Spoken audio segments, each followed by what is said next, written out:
Stefanus praat met hierdie Grieksprekende Jode wat nou daar hulle woonplek in Jerusalem gemaak het en wat hulle absoluut hele lewe wy in die tempel en hy sê dinge wat hulle nie van hou nie.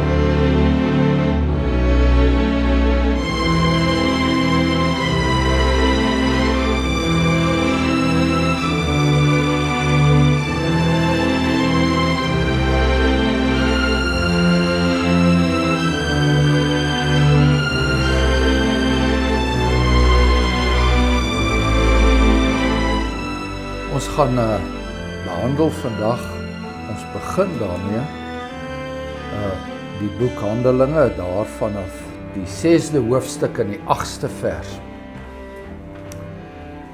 Dit gaan oor Stefanus. Dit is 'n redelike lang gedeelte, maar ons sal nie alles vandag probeer afhandel nie. Stefanus, die eerste martelaar vir Christus. Handelinge 6 vers 8. Kom ons bid saam. Onse genadige God en hemelse Vader, ons dankie vir die ewige woord. Mense kom en gaan en ons kom en gaan en geslagte kom en gaan.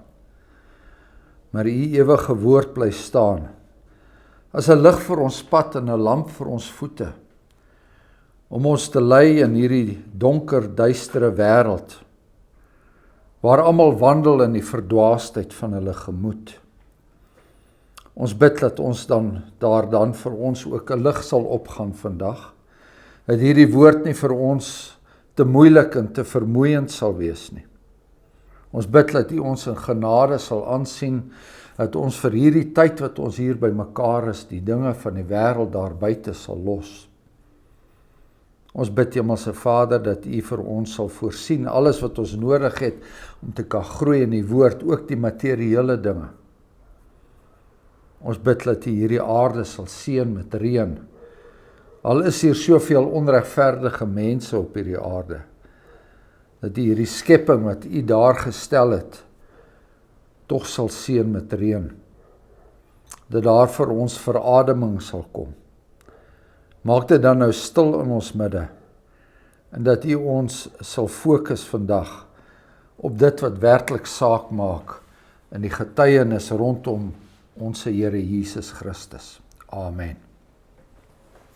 Goed, kom ons lees en dis 'n lang gedeelte soos ek gesê het, ek gaan nie die hele gedeelte lees nie. Ons bære die laaste helfte vir volgende keer. Maar hy begin so die gedeelte, en Stefanus, vol van geloof en krag, het groot wonders en tekens onder die volk gedoen. En daar het sommige van die sogenaamde sinagoge van die libertyne opgestaan, en van die Sireneërs en Alexandryne, en van die mense van Sicilië en Asië, en hulle het met Stefanus gerede twis. Maar hulle kon die wysheid en die gees waardeur hy gespreek het nie weerstaan nie. Toe het hulle manne opgestook om te sê, ons het om lasterlike dinge hoor praat teen Moses en God. En hulle het die volk en die ouderlinge en die skrifgeleerdes in beweging gebring en op hom afgekom en hom gegryp en voor die raad gebring. En hulle het valse getuies laat optree om te sê, die man hou nie op om lasterlike dinge te praat teen hierdie heilige plek en teen die wet nie. Want ons het hom hoor sê, hierdie Jesus, die Nazarener, sal hierdie plek afbreek en die sedes wat Moses aan ons oorgelewer het, verander. En terwyl almal wat in die raad sit, hulle oë stip op hom hou, sien hulle dat sy gesig soos die gesig van 'n engel was. Toe sê die hoëpriester, is hierdie dinge dan so? En hy sê, broeders en vaders, luister. Die God van heerlikheid het verskyn aan ons vader Abraham, toe hy in Mesopotamië was, voordat hy in Haran gewoon het. En vir hom gesê, trek uit jou land en uit jou familie en kom na die land wat ek jou sal wys. Toe het hy getrek uit die land van die Galdeërs en in Haran gaan woon, en na die dood van sy vader het hy hom daarvandaan laat verhuis na hierdie land waarin julle nou woon. En hy het hom geen erfdeel daarin gegee nie, selfs nie 'n voetbreed nie, maar hy beloof om dit aan hom en sy nageslag na hom as eiendom te gee, toe hy nog geen kind gehad het nie. En God het aan hom dit gesê dat sy nageslag bywoners in 'n vreemde land sou wees, en die mense hulle tot slawe sou maak en mishandel 400 jaar lank. En die nasie aan wie hulle diensbaar sal wees, sal ek oordeel, het God gesê. En daarna sal hulle uittrek en my in hierdie plek dien. En hy het hom die verbond van die besnydenis gegee. En so het hy die vader van Isak geword en hom op die 8ste dag besny, en Isak het die vader van Jakob geword en Jakob van die 12 aartsvaders. En die aartsvaders was jaloers op Josef en het hom verkoop na Egipte toe, maar God was met hom. En hy het hom uit al sy verdrukkinge verlos en hom guns en wysheid geskenk voor Farao, die koning van Egipte, en het hom gouverneur gemaak oor Egipte en oor sy hele huis. En 'n hongersnood en 'n groot benoudheid het oor die hele Egipte land en Kanaan gekom, en ons vaders kon geen voedsel kry nie. En toe Jakob hoor dat daar koring in Egipte was, het hy ons vaders die eerste keer uitgestuur. En die tweede keer is Josef deur sy broers erken, en die afkoms van Josef het aan Farao bekend geword. Toe het Josef gestuur en sy vader Jakob laat roep en sy hele familie 75 siele. En Jakob het afgetrek na Egipte en daar gesterwe, hy en ons vaders. En hulle is oorgebring na Sichem en weggelê in die graf wat Abraham vir 'n som geld gekoop het van die seuns van Hemor, die vader van Sichem. En na mate die tyd van die belofte wat God aan Abraham met 'n eed beloof het nader kom, het die volk toegeneem en vermeerder in Egipte, totdat daar 'n ander koning opgestaan het, wat nie vir Josef geken het nie. Hy het listig met ons geslag te werk gegaan, en ons vaders mishandel deur hulle te verplig, om hulle kindertjies weg te gooi, sodat hulle nie in die lewe behou kon word nie. En dan gaan Lukas voort om te vertel wat Stefanus gesê het, en Stefanus gaan aan, en ek sê julle nou aanmoedig om in die tyd hiervandaan tot ons weer by mekaar kom om die res self te lees. Ons sal dit ook weer lees, maar net dat julle 'n geheel beeld kan kry van wat hier gebeur. En 'n baie eienaardige apologie verweer, as 'n mens dit so kan sê, wat Stefanus hier aanbied. Hy vertel 'n geskiedenisverhaal wat elke skoolkind, elke katekisasiekind, en sekerlik die Joodse Raad moes geken het. Weet jy, hoekom vertel hy vir hulle die geskiedenis? So mens moet eintlik nou besef, maar hier is iets baie subtiel aan die gang, en Stefanus volg 'n benadering wat tot dusver nie in die boek Handelinge of in enige preek voorgekom het. Hy lê klem op heeltemal ander dinge. Onthou, wanneer Petrus aan die woord was, dan het Petrus die volk opgeroep tot geloof deur vir hulle te sê, julle het die leidsman tot ons verlossing, tot ons heil het julle gekruisig. Dit was die Here Jesus Christus, die een wat opgestaan het uit die dood. Julle het hom gekruisig, en julle moet julle bekeer van hierdie ontkenning, hierdie minagting van die ware Messias. Julle moet julle bekeer daarvan. En julle het nou nog geleentheid daartoe. Kyk, dit was sy preek by daar in die 2de hoofstuk, maar dit was ook sy preek wat hy ook vir die Joodse Raad en voor daar in die tempel gelewer het. So kom ons gaan terug en ons probeer 'n bietjie verstaan wat Stefanus hier besig is om te doen. Ons begin deur raak te lees in vers 8 dat hulle Lukas nou vir die 3de keer meld dat Stefanus vol van geloof en van krag is. Met ander woorde, ander gelowiges het ook geloof in alle woorde. Maar hier kom dit baie duidelik by Stefanus na vore.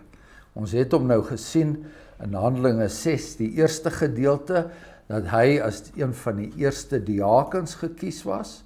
En nou baie mense nou agterna gesê, ja, maar jy weet, hier is 'n diaken nou besig om op te tree as 'n evangelis, net soos Filippus later.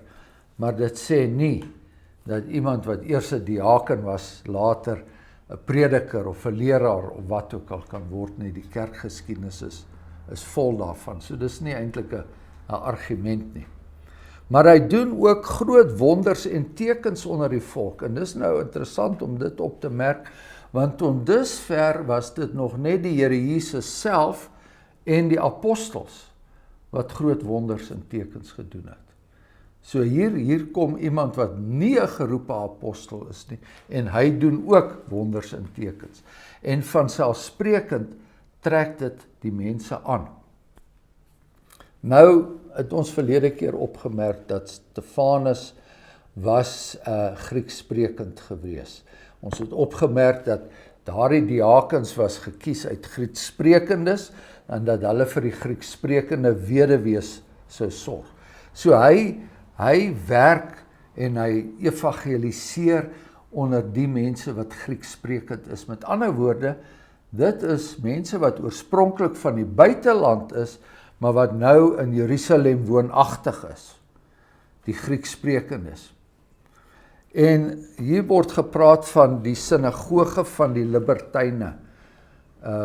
Die ander vertaling sal sê Libertyne is die vrygemaaktes. Slawe wat vrygemaak is en wat blykbaar 'n hele groep op hulle eie vorm. So dis die Libertyne. Die verklaarders worstel 'n bietjie met hierdie gedeelte, maar dis baie duidelik dat hierdie mense van die buiteland afkom.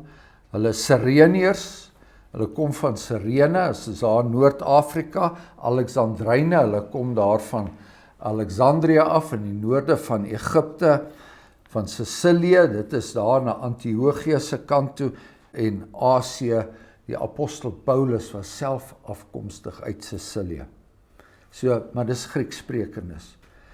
En nou moet ons 'n gedagte hou, dat vir hierdie mense was Jerusalem 'n baie, baie belangrike plek. Nog meer die tempel self. Hulle kom spesiaal bly. Hulle trek nie net nou nog, jy weet, met die feestydde op na Jerusalem nie. Jerusalem is vir hulle, en die tempel is vir hulle alles. Dis hulle lewe. Dis hoekom hulle daar is. So, hierdie mense is absoluut, soos ons hier sien, absoluut fanaties toegewy aan die idee van die tempel, en waarvoor die tempel staan, en Jerusalem. So, nou sien ons, dat in vers 13, dat wat hulle nou kwaad maak, is die man hou nie op om lasterlike dinge te praat teen hierdie heilige plek, en die wet nie. So, hulle probleem is dat Stefanus dinge sê rondom die tempel wat hulle nie wil hoor nie. En nou moet julle maar 'n bietjie terugdink in die evangelies. Die Here Jesus Christus het self soortgelyke dinge gesê hierdie tempel sal afgebreek word, die nuwe tempel sal gebou word deur my liggaam, daar sal 'n nuwe tempelgemeenskap ontstaan. Alles wat julle hier sien, sê vir die disippels, want julle moet onthou dat die Herodes se tempel was die mees magnifieke tempel van al die tempels. Dit is groter nog as Salomo se tempel. Ons het al daaroor gepraat. heerlikheid van Herodes se tempel. Nie dat hy 'n gelowige was nie. Dit was net dat Herodes wou die tempel van alle tempels bou, terwille van sy eie eer. Maar hoe dit ook al sê, wou daai mense baie belangrike plek. En ons sal nou vorentoe sien, en ons het alreeds opgemerk, ons moet oplet hoe die klem in die boek Handelinge verskuif van die tempel na die huisgemeentes toe uiteindelik. So, Stefanus praat met hierdie Grieksprekende Jode wat nou daar hulle woonplek in Jerusalem gemaak het en wat hulle absolute hele lewe wy in die tempel en hy sê dinge wat hulle nie van hou nie. Onder andere dit wat die Here Jesus Christus gesê het. Onthou hulle dieselfde klagtes ook teen die Here Jesus Christus gebring, dat hy dinge teen die tempel gesê het. En die wet, en nou bedoel hy, as hy praat van die wet, bedoel hy eintlik die eerste 5 boeke van Moses, en dat dit nie so seer was, dat Stefanus of die Here Jesus Christus, wat voor hom was nie, dat hulle iets teen Moses en teen die wet gehad het nie, want die Here Jesus Christus self gesê, moenie dink ek het gekom om die wet en die profete om dit te ontbind nie, ek het juis gekom om dit te bevestig. So wanneer hulle bedoel die wet, dan is dit nou al die dinge wat die fariseërs en die ou rabbies oor die jare bygevoeg het, jy weet, dinge rondom die Sabbat en dinge rondom die onderhouding van sekere wettiese gebruike en vas en so meer. Alles dinge wat die mens na vore bring om vir hom 'n beter mens te maak, maar hulle die sentrale gedagte van die hele Ou Testament en dan ook die Pentateeg, die 5 boeke van Moses het hulle vergeet, en dit is alles daar om ons te rig op die koms van 'n Messias.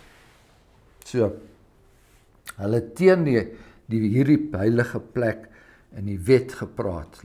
Dis lasterlik. As jy die tempel vloek, dan laster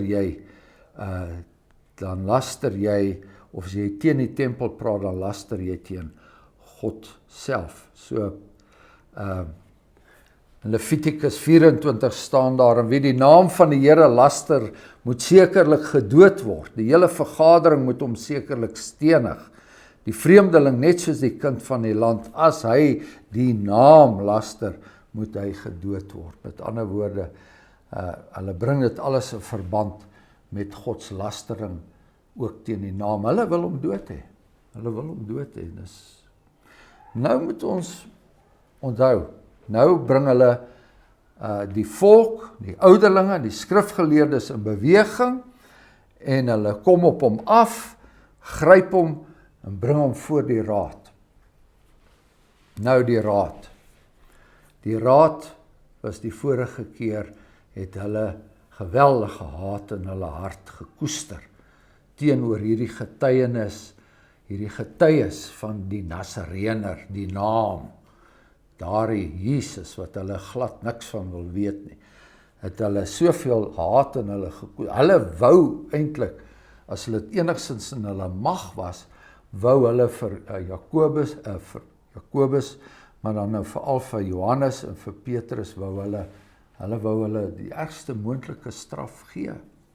Maar hulle kon nie, want hulle was bang vir die volk. Hulle was bang, omdat die mense so baie gedink het, en die mense so beïndruk was, met die wonders en die tekens en al die soort van goed, dat hulle gesê het, nee wag, ons moet maar so 'n bietjie terughou. Die eerste keer net gewaarsku, die tweede keer aan hulle lyfstraf toegedien.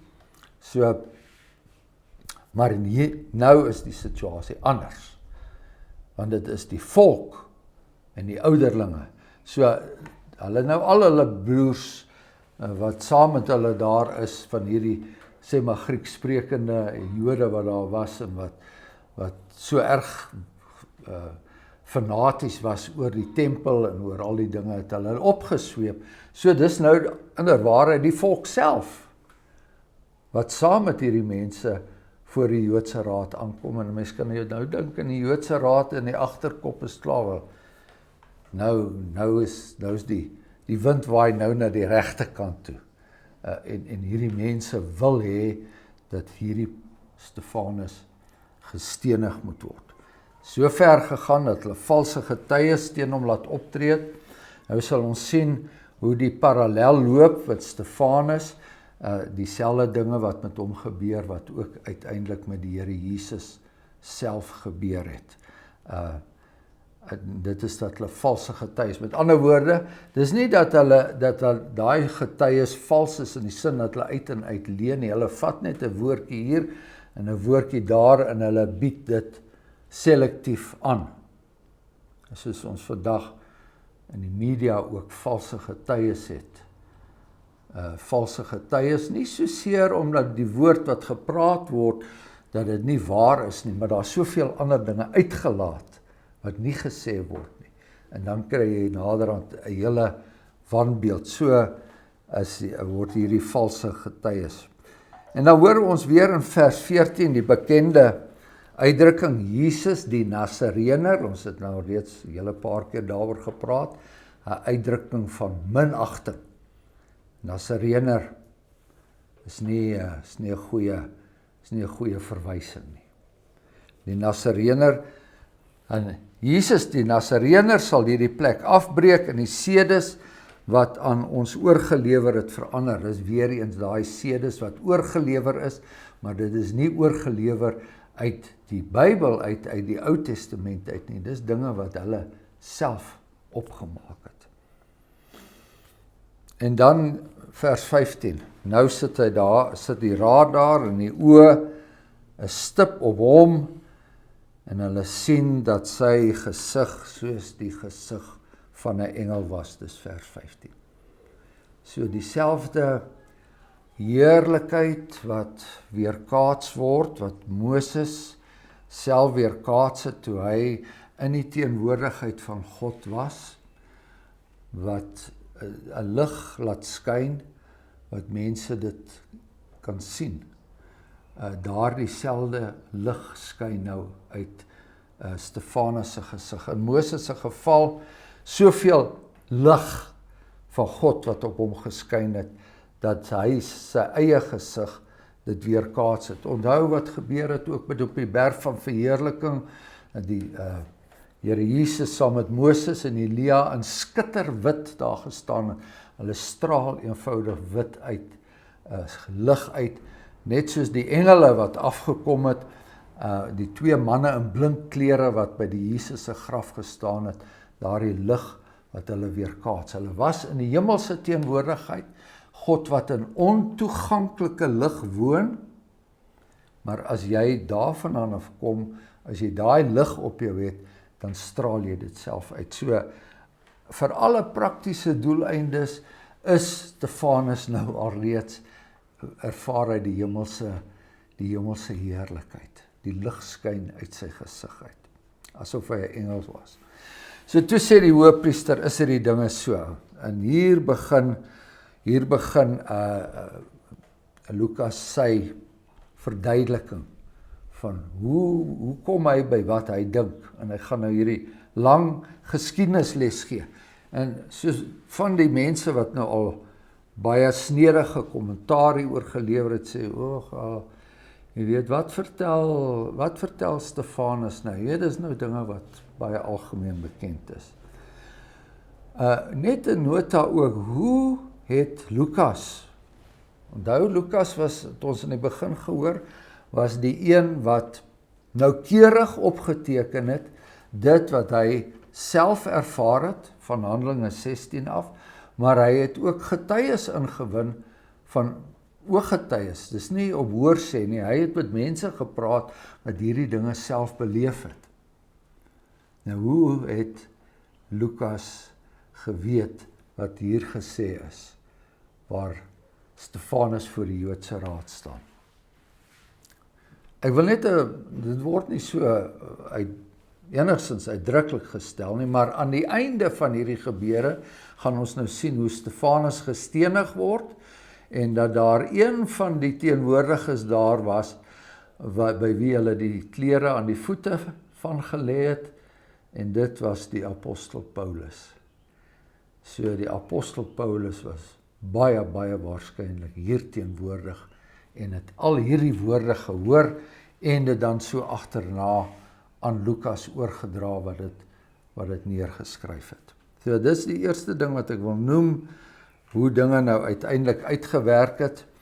Ons sien dat Stefanus praat, soos die apostel Paulus later sê, hy verweer homself nie met die wapens wat vleeslik is nie, maar kragtig deur God om vestings neer te werp. 2 Korintiërs 10. Terwyl ons planne verbreek en elke skans wat opgewerp word teen die kennis van God en elke gedagte gevange neem tot die gehoorsaamheid aan Christus. So, al hierdie geskiedenis gaan uiteindelik om hierdie gehoorsaamheid aan Christus by die gehoortee by te bring.